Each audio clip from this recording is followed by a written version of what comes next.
कश्मीर और जम्मू की दोनों एग्रीकल्चर यूनिवर्सिटी बीते वर्षों में व्यापक रूपांतरण की साक्षी बनी। इस खास कश्मीर का चांसलर होने के नाते मुझे गर्व है कि कैंपस में एक सक्षम और कॉम्पिटिटिव ह्यूमन रिसोर्स तैयार करने, इनोवेशन, इन्वेंशन और आउटकम बेस्ड रिसर्च को बढ़ावा देने में सफलता मिली।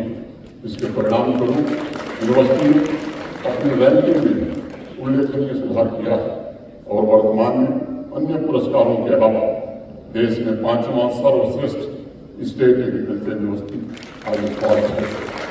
हाल के सेक्टर में स्कॉच कश्मीर विशेष रूप से एक आदर्श ढांचे को विकसित करने में अनुकरणीय नेतृत्व का प्रदर्शन किया है, जिसे अब देश की अनेक एग्रीकल्चर यूनिवर्सिटी अडॉप्ट कर रही है। देश विदेश के अलग अलग राज्यों और देशों से बच्चे आज इनोवेशन और लर्निंग के इस नए माहौल को जीने यहाँ आ रहे हैं। मुझे बताया गया है कि वर्तमान में यहाँ स्टूडेंट्स कम्युनिटी का लगभग 30% देश के बाकी राज्यों और दूसरे देशों से, जो यूनिवर्सिटी की डाइवर्सिटी को दिखाता है। मुझे इस बात की बेहद प्रसन्नता है और मैं विशेष रूप से वाइस चांसलर प्रोफेसर गनई और उनकी पूरी टीम हृदय से बधाई देना चाहूँगा। उन्होंने modern state of art infrastructure develop किया है, न्यू एज एजुकेशनल प्लेटफॉर्म विकसित करने में सफलता पाई है, नए technique programme, centre for excellence और मॉडर्न टेक्नोलॉजी एरिया, चाहे वो artificial intelligence, machine learning, gene editing, regenerative medicine, speed breeding, जो रिसर्च हुई है वो जम्मू कश्मीर को नॉलेज इकॉनमी बनाने के लक्ष्य की ओर निश्चित रूप से सफलता दिखाएंगे और जम्मू कश्मीर की बायो इकॉनमी को प्रमोट करने के अवसर भी इससे मिलेंगे। इन्वेंशन, इनोवेशन और रिसर्च, इसमें यूनिवर्सिटी ने नई उपलब्धियां हासिल की। हाल ही में यूनिवर्सिटी ने कुल 85 पेटेंट हासिल किए हैं, जिसमें 36 पेटेंट इसी वर्ष के पहले 6 महीने में हासिल किए।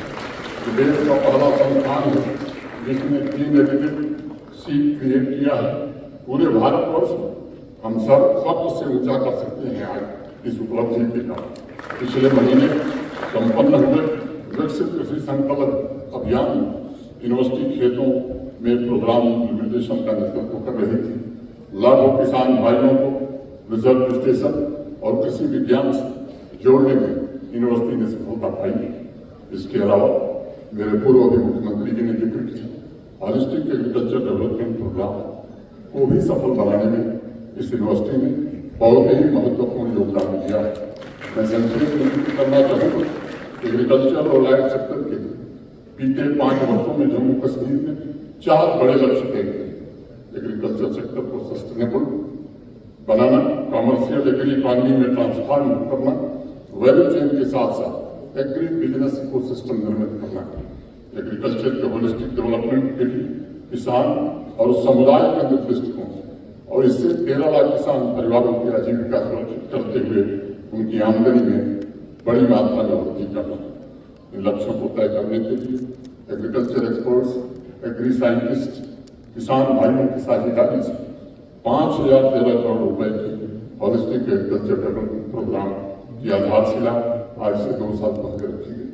आज वाइस चांसलर साहब से बोल रहे थे तो उन्होंने कहा कि आने वाले 5 साल, मैं समझता हूँ आप भूल गए, आने वाले 5 समय में आने वाले 3 साल में से करना है,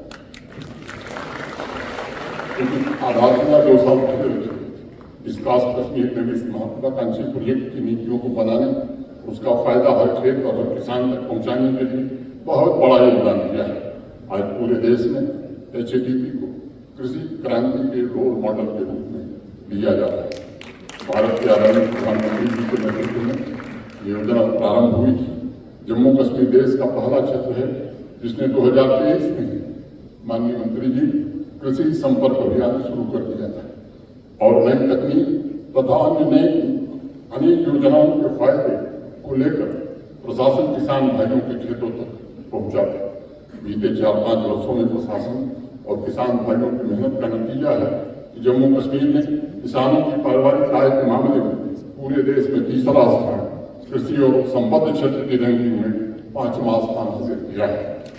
ये विद्यार्थियों अपनी बात समाप्त करने से पहले मैं हायर एजुकेशन में जो बदलाव है उनका संक्षेप में जिक्र करना चाहूंगा। आज हायर एजुकेशन के क्षेत्र में अनेक क्रांतिकारी परिवर्तन हुए और उनमें से अनेक ऐसे इनिशिएटिव्स हैं जिनका नेतृत्व जम्मू कश्मीर कर रहा है। इसके पीछे एक बड़ी वजह है, नेशनल एजुकेशन पॉलिसी जब देश में लागू हुई पूरी तरह इम्प्लीमेंट करने के लिए जम्मू कश्मीर की स्पीड बड़ी तेज थी। स्टिल जुलाई 2020 में भारत के आदरणीय प्रधानमंत्री नरेंद्र मोदी जी की अध्यक्षता कैबिनेट की मंजूरी मिलने के 3 महीने के अंदर यानी सितंबर 2020 में जम्मू कश्मीर प्रशासन कैपेसिटी बिल्डिंग वर्कशॉप तथा विभिन्न पहलुओं पर चर्चा शुरू कर दी। और मुझे याद है डॉक्टर कस्तूरी रंगन को श्रद्धांजलि देता हूँ, वो नहीं है, हमारे पहले कार्यक्रम में वो जम्मू कश्मीर आए थे, हमारे विश्वविद्यालय के अध्यापकों को संबोधित किया। मैं स्वर्गीय कस्तूरी रंगन साहब जी की पुण्य स्मृति को प्रणाम करूंगा।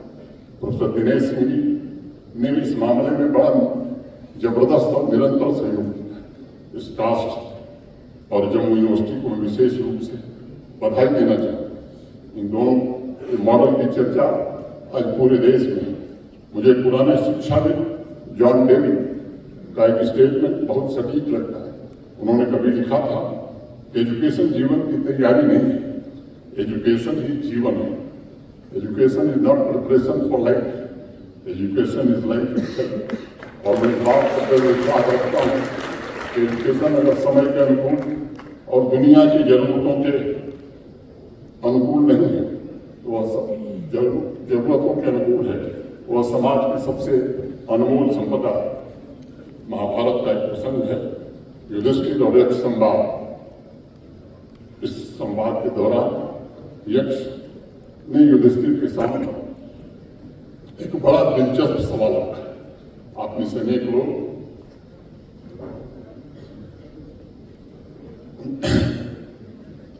जिन्हें महाभारत के बारे में थोड़ी जानकारी होगी। यक्ष सवाल बड़े बड़े, यह ज्ञान बड़ा परिवर्तनशील है और आज इस टेक्नोलॉजी के जमाने में बड़ी तेजी से बदल रहा है। ऐसा नहीं है कि हम चीजों को रटे रटाए और पढ़ाते जाएं। अगर स्टूडेंट्स को हम आज जो पढ़ा रहे हैं इसमें कल कोई वैल्यू एडिशन नहीं किया गया तो शायद वो परिवर्तन के साथ कदम से कदम मिलाकर न चल पाए। और इसलिए मैं हमेशा इस बात पर बल देता हूँ कि एजुकेशन इंडस्ट्री की जरूरतों के मुताबिक, एग्रीकल्चर और किसानों की जरूरतों के मुताबिक, वह साइंस और संस्कार का मिला जुला स्वरूप हो जिसने लंबे समय से भारत के टैलेंट को पूरी दुनिया में यूनिक स्थान दिलाया है। हमारे स्टूडेंट्स में मॉरल वैल्यूज को लेकर चेतना का स्तर उतना ही जागृत हो जितना आर्टिफिशियल इंटेलिजेंस और मशीन लर्निंग के संबंध में। और इसलिए पिछले कुछ दशकों में सिलिकॉन वैली और स्पेस सेक्टर भारत का प्रभुत्व बढ़ा है और उसका असर एजुकेशन सेक्टर में हो रहे बदलाव में भी दिखाई पड़ रहा है। यह ग्रोथ निरंतर बना रहे और इस कास्ट कश्मीर के आज ग्रेजुएटिंग स्टूडेंट्स इस ग्रोथ के इंजन बने, ये मेरी ईश्वर से प्रार्थना है। आज मैं विशेष रूप से उन स्टूडेंट्स को शुभकामनाएं देना चाहूंगा जो किसी कारणवश से आज मेडल से चूक गए। मैं मानता हूं कि मात्र मेडल्स आपके टैलेंट्स, आपके हुनर को परखने का पैमाना कभी नहीं हो सकता। टैलेंट अनेक रूपों में निखरता है और मैं जानता हूं कर्म क्षेत्र में तब तक आप सोने जैसे निखरेंगे आने वाले दिनों में। हर एक स्टूडेंट्स की अपनी गरिमा है, उसका गौरव है और हर स्टूडेंट अपने आप में बेजोड़ है। हमें यह ध्यान देना होगा कि हमारा जो एजुकेशन है, जो सिस्टम है, वह सिर्फ बाहरी जगत नहीं बल्कि मन की पूर्णता को भी छुए, ताकि हर स्टूडेंट सिर्फ कंपटीशन का हिस्सा न बने बल्कि उसको एक ऐसा अवसर दिया जाए जब सफलता का मतलब सिर्फ मेडल नहीं, सिर्फ प्लेसमेंट नहीं, बल्कि एक अच्छे व्यक्तित्व, बेटर पर्सनैलिटी का संपूर्ण विकास माना जाए। एक छोटी कहानी है, प्राचीन काल में गुरुदेव करूंगा। एजुकेशन का पहला लक्ष्य है स्वयं को जानना यानी आत्मज्ञान। एजुकेशन का दूसरा लक्ष्य है जीवन पर्यंत मन में जिज्ञासा, क्यूरियोसिटी बनी रहे तथा कुछ नया सीखने, नया खोजने की ललक बरकरार रहे। और तीसरा लक्ष्य आपके भीतर क्रिएटिविटी बराबर जिंदा रहे ताकि निरंतर आप इनोवेटिव हों, और चौथा लक्ष्य हर एक स्टूडेंट्स को सिलेबस से ज्यादा लाइफ लॉन्ग लर्निंग स्किल में महारत हासिल हो, ताकि वह तेजी से बदल रही दुनिया में अपने आप को एडजस्ट कर सके, अडॉप्ट कर सके। इन लक्ष्यों में स्वयं को जानने के पश्चात क्यूरियोसिटी को महत्व दिया गया है। और इसलिए आज के कन्वोकेशन के इस मुकद्दस मौके पर मैं सभी स्टूडेंट्स से कहना चाहूंगा, ईश्वर, अल्लाह, जीसस, वाहेगुरु का सबसे बड़ा गिफ्ट इंसान का जीवन है, और उसके पश्चात दूसरा सबसे बड़ा तोहफा इंसान के मन की क्यूरियोसिटी।